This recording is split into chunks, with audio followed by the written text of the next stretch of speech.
Saludamos en el nombre del Señor con las palabras de bendición del apóstol Pablo. La gracia del Señor Jesucristo, el amor de Dios y la comunión del Espíritu Santo sea con todos vosotros. Amén. El tema de esta noche hablaremos sobre Cristo, nuestra justicia. Es un tema muy sublime. Es el tema central de las Escrituras.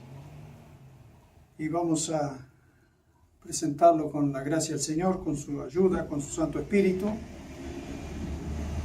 La justicia de Cristo. ¿Por qué Cristo es nuestra justicia? Bueno, Él logró llegar a ser nuestra justicia porque Él vivió una vida de obediencia perfecta, porque Él vivió una vida sin pecado y también por su muerte en la cruz. Estas son las razones por las cuales Cristo se ha tornado nuestra justicia. ¿Y qué es justicia? Vamos a hablar un poco qué es justicia para poder entender. Un pensamiento inspirado habla que en lo que se refiere a la naturaleza de la justicia, la Biblia es muy clara al respecto. ¿Qué es la justicia? Y en pocas palabras lo define diciendo: nos es presentada como contrastada con el pecado, pero muy estrechamente ligada con la santidad y la piedad. Esto es justicia. Bueno, ¿cuál es la fuente de justicia? La Biblia nos habla en el Salmo, dice: tu justicia es justicia eterna. Otro texto dice: justo es Jehová en todos sus caminos. El Salmo 145, 17. Y porque Jehová es justo y ama la justicia, es otro salmo, el capítulo 11, versículo 7. Entonces, Dios es la fuente de justicia. Y reiteramos nuevamente, ¿cuál es la definición de justicia?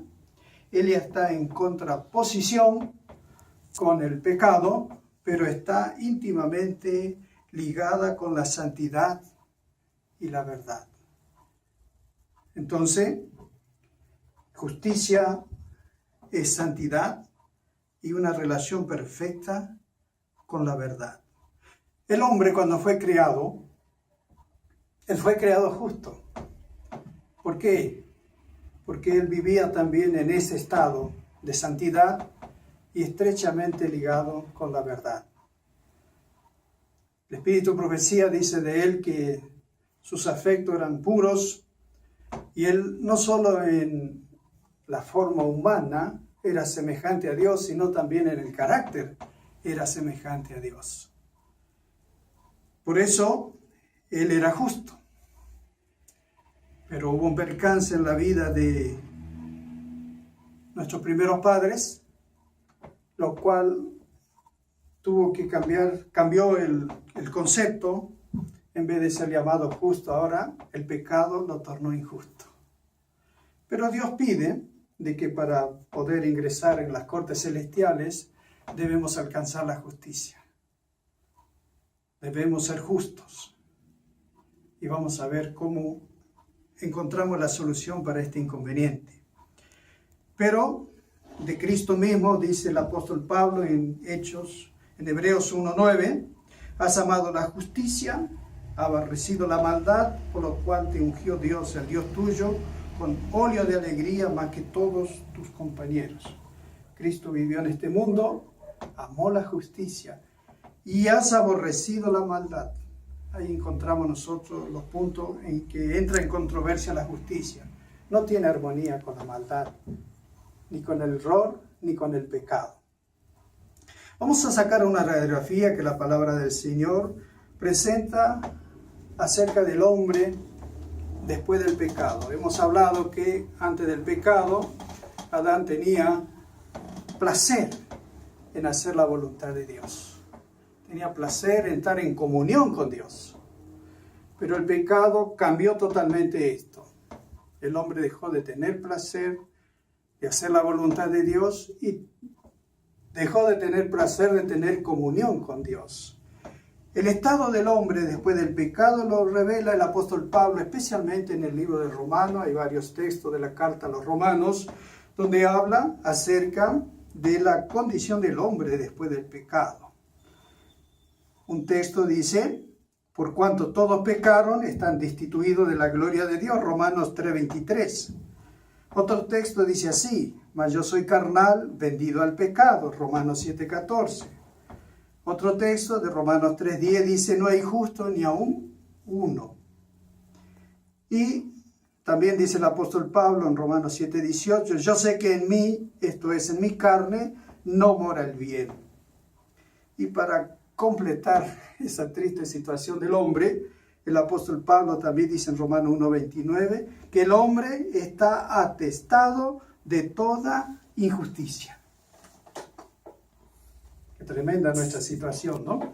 Bueno, y agregando algunas palabras de algunos profetas, como el profeta Isaías, capítulo 64, versículo 6, dice que nuestras justicias son como trapos de inmundicia.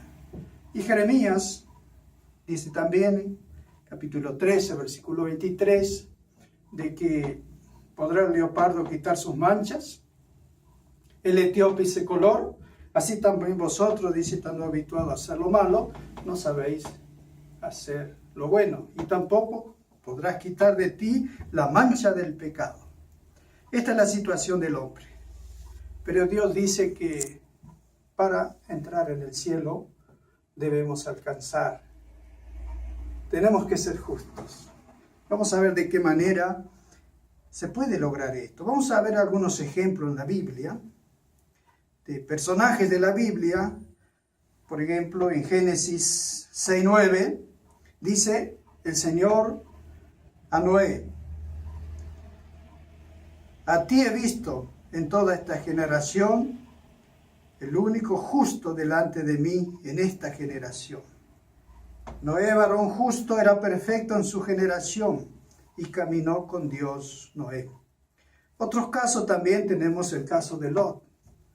Dice que varón justo y moraba entre ellos, en la ciudad de Sodoma, y sentía mucho pesar en su corazón por la actitud perversa de las personas que vivían en su derredor, ¿no? Tenemos otro ejemplo también de Zacarías y Elizabeth, que fueron los papás de Juan el Bautista. El testimonio que Dios da de ellos dice que ambos eran justos delante de Dios, andaban irreprensibles en todos los mandamientos y ordenanzas del Señor. ¿Cómo el Señor pudo calificar a estas personas de justos? Isaías 26, versículo 2, refiriéndose también a los que han heredado la vida eterna, el Señor dice: levantado puerta, abrid las puertas y entrará la gente justa, guardadora de verdad. Eso nos indica de que hay personas que en esta vida, podríamos dar muchos ejemplos más, pero con esto es suficiente, ¿no? Que hay personas que Dios los ha declarado justos aquí en la tierra, ¿no? Y que solamente las puertas se abrirán para ingresar a aquellos que son declarados por Dios justos, y también dice que han sido guardadores de la verdad. Vamos a ver un paso, el más importante y fundamental para alcanzar el calificativo de justo. La mayoría de las personas creen que son justas. Cuando el Evangelio se les presenta a muchas personas, lo rechazan justamente pensando que ellos son buenos, que tratan de vivir una vida correcta, que tratan de no hacer mal a nadie, y según ese concepto, ellos se declaran justos a la vista del Señor, ¿no? Pero vamos a ver un paso fundamental para alcanzar la justicia. ¿Cuál es el principal paso? Vamos a ver aquí el pensamiento del Espíritu de Profecía, ¿no? Dice: solamente por la fe en la sangre de Cristo pueden ser borrados todos los pecados de los creyentes y ocupar su lugar la justicia de Dios en favor de aquel que cree. Aquí nosotros encontramos el paso fundamental, de que solamente por la fe en la sangre de Cristo, le son borrados al hombre los pecados de los que creen, y en lugar del título de pecador, él recibe otro título.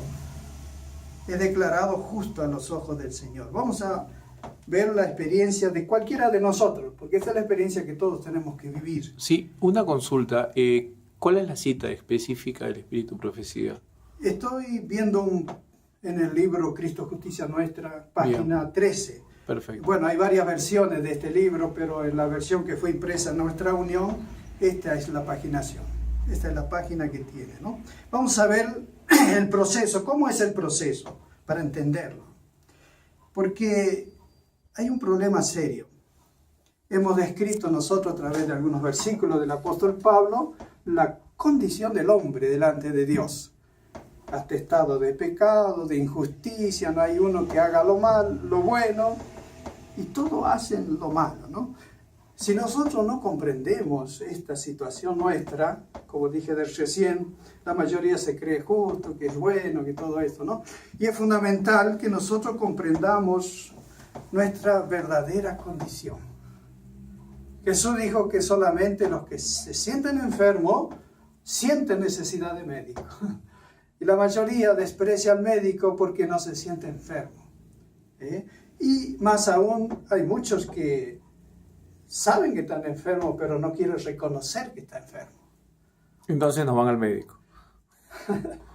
Y algunos son conscientes que están enfermos, pero no quieren aceptar esa condición. Y eso es especialmente en lo que se refiere a nuestra condición pecaminosa.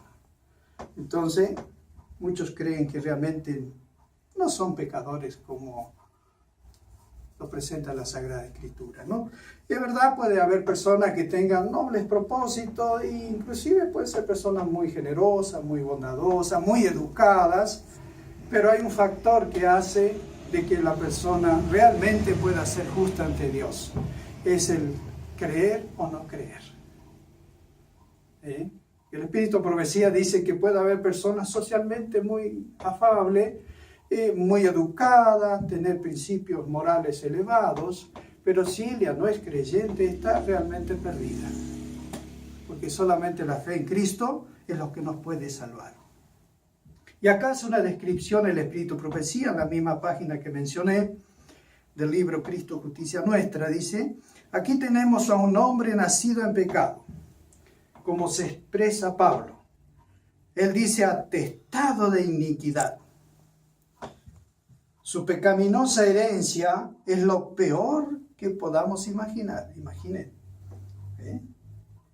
Su ambiente está en la más baja profundidad que conocen los impíos.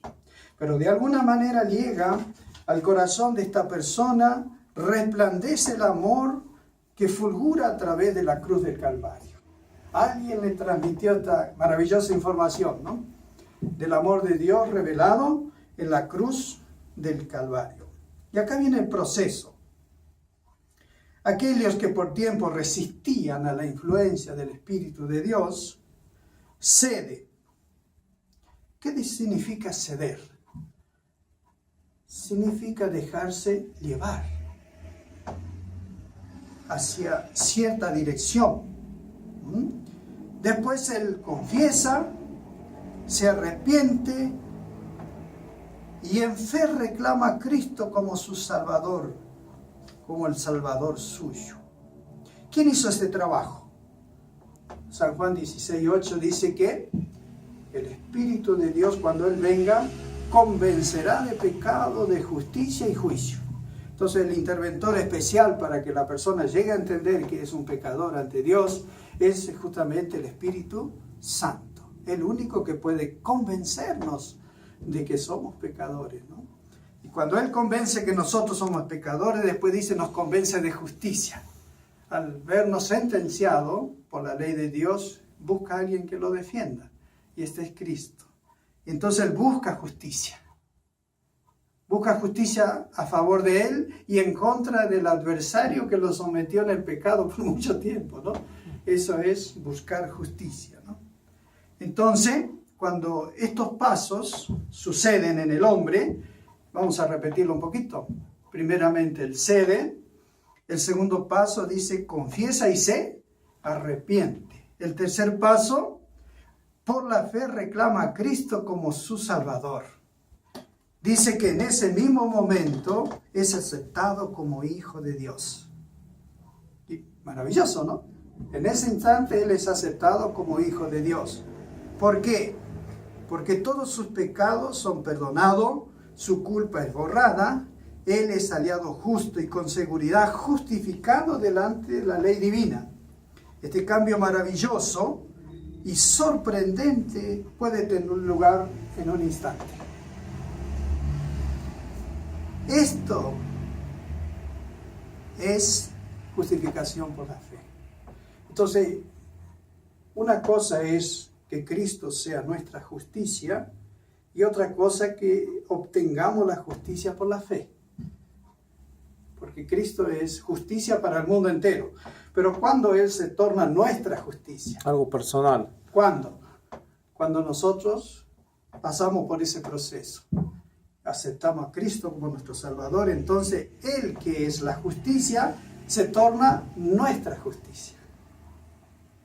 Y pasa de ser algo genérico a algo particular. Exacto. Él es justicia para todo pecador, pero se torna nuestra justicia cuando lo hemos aceptado por la fe. Él se torna entonces nuestra justicia. Por eso es Cristo justicia nuestra. En el momento que nosotros creemos en Él. Entonces ese es el camino para apropiarnos de la justicia de Cristo. Ahora bien, después que hemos aceptado la justicia de Cristo, hemos sido justificados, hay otro paso que tiene relación con la justicia, que es la práctica de la justicia. O sea que no termina ahí. No termina. Digamos que empieza. Por la misma fe, ya hemos pasado por el primer paso, que es obtener la justicia de Cristo, hacerlo nuestro a esa justicia que Él obtuvo. Vamos a repetir cómo la obtuvo: por medio de una vida de perfecta obediencia, no tuvo relación con el pecado y por su muerte en la cruz. Él se tornó nuestra justicia. Pero yo tengo que pasar por el proceso para yo apropiarme de esa justicia, ¿no? Y hemos visto cuáles son los pasos, ¿no? Y entonces todo aquel que experimentó estos pasos se ha tornado justo a los ojos del Señor. Voy a leer un pensamiento más.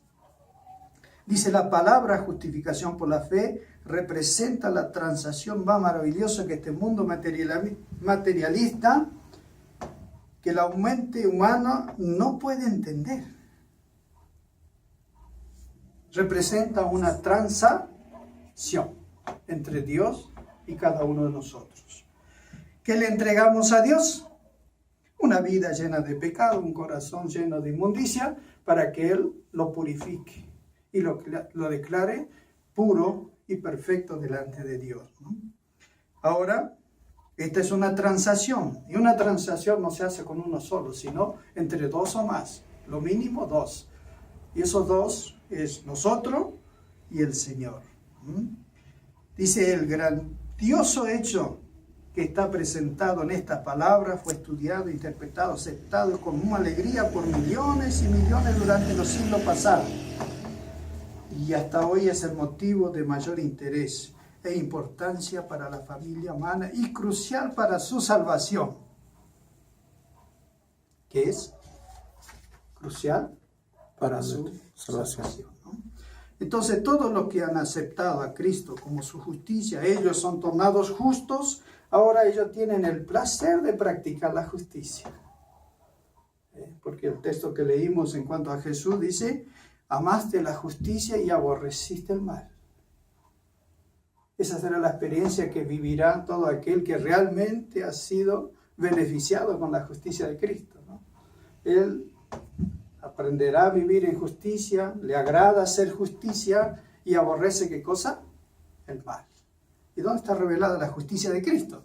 De manera especial, en sus santos mandamientos, ¿no? Los 10 mandamientos revelan El carácter de Dios, la justicia de Dios está revelada en los mandamientos, ¿no? Ahora, en esta divina transacción que hemos hablado, Dios recibe al pecador, lo perdona, lo justifica y lo ama como su hijo. Recordemos la experiencia de la mujer adúltera. El Señor, que conocemos su experiencia, pero para los que no conocen la Biblia vamos a recordarlo un poquito. Aquella mujer que fue traída a Jesús, fue encontrada en un acto inmoral, y bueno, aquellos que se declaraban tan justos como eran los sacerdotes y escribas, la trajeron para condenarla, porque la ley, en realidad la ley es fría y es tajante. La ley decía que tenía que morir, porque esa era la ley. Y en realidad merecía esa sentencia. Pero bueno, ellos querían justificarse ante Cristo, queriendo demostrar que ellos eran más justos que la mujer, ¿no? Y Jesús desmascaró la actitud de estos hombres, puso delante de ellos sus pecados, y cada uno, dice la Biblia, remordido por su conciencia, se separaban y se iban, ¿no? Y quedó Jesús con la mujer sola, ¿no? Y Jesús preguntó: ¿y dónde están los que te acusan? Señor, no están. Y temblorosa ella pensaba que Jesús, si los otros le condenaban, Jesús sería peor aún, porque ella percibía la santidad de Cristo, el carácter puro de Cristo, ¿no? Y ante esa pureza es que ella temblaba, ¿no? Por sus pecados. Pero Jesús le dijo: mira, tampoco yo te condeno. ¿Qué alcanzó ella en ese momento? Alcanzó la justicia de Cristo. ¿De qué es sinónimo la justicia? Es sinónimo de perdón. Ser perdonado, ser justificado es lo mismo. Así que ella fue perdonada. Creemos que sinceramente ella reconoció su pecado, también lo confesó delante del Señor, y Jesús le perdonó. Pero el Señor le invitó a ella que ahora practique la justicia. No solamente que sea justificada por su fe. De aquí en adelante ella tenía que practicar, en vez de practicar el pecado, ahora tenía que practicar la justicia. ¿Y qué le dijo el Señor? Vete y no peques más. Entonces, muchos cerran el camino en este aspecto. Sabemos que, como conversamos aquí el sábado, que muchos procuran ser justificados ante Dios por muchas formas, ¿no? Uno encuentra en un río sagrado, o en el otro, en la caminata, en sacrificios, encontrar los medios para alcanzar la justicia ante Dios. Pero así como van, vuelven vacíos. Solo hay un medio para alcanzar la justicia, ¿no? Dice que la justicia por la fe es un hecho, es una realidad, es una experiencia. Qué maravilloso, ¿no? No es una teoría, es un hecho, es una realidad, es una experiencia que cada uno debe experimentar y vivir. Pero, ¿y cuánto dura esa experiencia, no? Porque muchos dicen que están justificados y quedan con esa experiencia. cierto. ¿Cuánto tiempo entonces dura esa experiencia, pastor? Bueno, hemos leído que en cuanto al perdón es un instante. Es un instante, sí. Es un instante. Ahora, la práctica de la justicia ya es un proceso. Aquí nos explica un poquito la sierva del Señor. Entonces, esto debe ser un hecho, una realidad, una experiencia. ¿De cuánto tiempo? Exacto. ¿Cuánto tiempo? Toda la vida. Ah, toda la vida. Exacto, ¿no? La práctica de la justicia no tiene límites. Ella debe ir creciendo. Cada vez buscar más ser practicante de la justicia. O sea, un perfeccionamiento. Es el camino de la perfección, ¿no? Entonces, dice, es un cambio de posición frente a Dios y su ley. De ahí en adelante el hombre debe experimentar un cambio ante Dios y ante su ley que revela la justicia, ¿no? Por eso leímos el texto de Isaías 26:2. Abran las puertas, porque van a entrar gente justa, porque fueron justificados. Y han sido guardadores ¿de qué? De la verdad. Y guardarla de verdad, ¿qué significa? Practicar la justicia.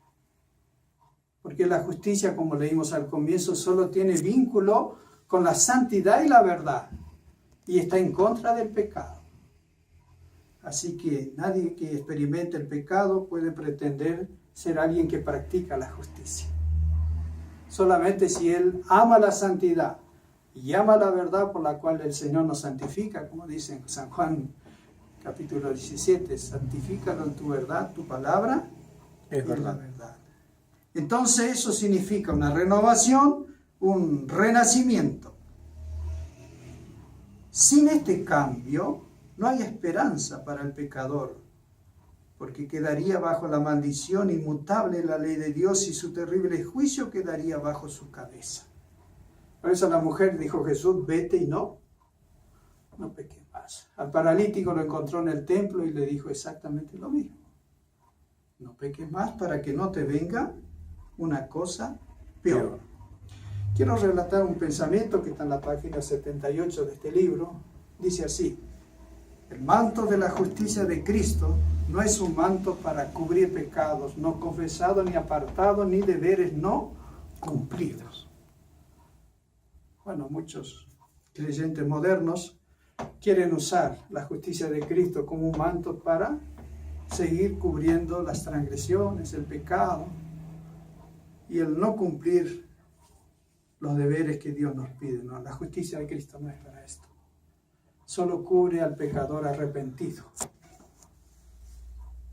Solamente a él le sirve de cubierta, ¿no? Entonces, por eso dice cuán importante es que sepamos que este grandioso e importantísimo cambio denominado justificación por la fe haya sido verificado en nuestro corazón y en nuestra vida por el poder de Dios. Miren qué interesante este pensamiento, ¿no? Voy a repetir. Por eso es cuán importante es que sepamos que este grandioso e importantísimo cambio denominado justificación por la fe haya sido verificado en nuestro corazón y en nuestra vida por el poder de Dios, por una clara y real experiencia, no por una teoría, sino por una clara y real experiencia, ¿no? Únicamente así podremos orar sinceramente. Padre nuestro que estás en los cielos, santificado sea tu nombre. Cuando nosotros decimos, Señor, santificado sea su nombre, estamos diciendo también que lo sea en nosotros. Que su nombre sea santificado en nosotros mismos, ¿no? Así que estos son los pasos sencillos que tenemos que dar para apropiarnos de Cristo, nuestra justicia. Para que Él pase a ser el que nos justifica, el que nos perdona, pero también el que nos ayude a practicar su justicia en esta vida. Y bueno, no hay límite para esto, tenemos que hacerlo mientras vivamos. La justificación debe acompañarnos siempre. No es algo que se hace y se guarda ahí como una reliquia, no. La justificación por la fe debe ser una experiencia diaria. El día a día. Todos los días. Y tenemos que renovarla todos los días también. Pablo decía cada día muero, ¿no? Entonces, eso lo tenemos que renovar diariamente. Sentirnos más confiantes, más perdonados. Cuando nosotros nos sentimos más perdonados, más amamos al que nos perdonó, ¿no es cierto? Correcto. ¿Y qué más? Más deseo tenemos de servirle, de agradarle y hacer su voluntad, ¿no? Cuando un alma realmente está convertida y sus pecados han sido borrados, decimos las palabras que el apóstol Pablo dijo cuando Jesús se le reveló en el camino, ¿no? Señor, ¿qué quiere que yo haga? Entonces todos los que han experimentado realmente, han alcanzado la justicia de Cristo, han sido justificados de verdad, ellos siempre dirán estas palabras: Señor, ¿qué quiere que yo haga? Y siempre está dispuesto a hacer la voluntad del Señor en todo. Amén. Así ellos en su vida práctica confirman de que realmente han sido cubiertos por la justicia de Cristo. De lo contrario, es teoría.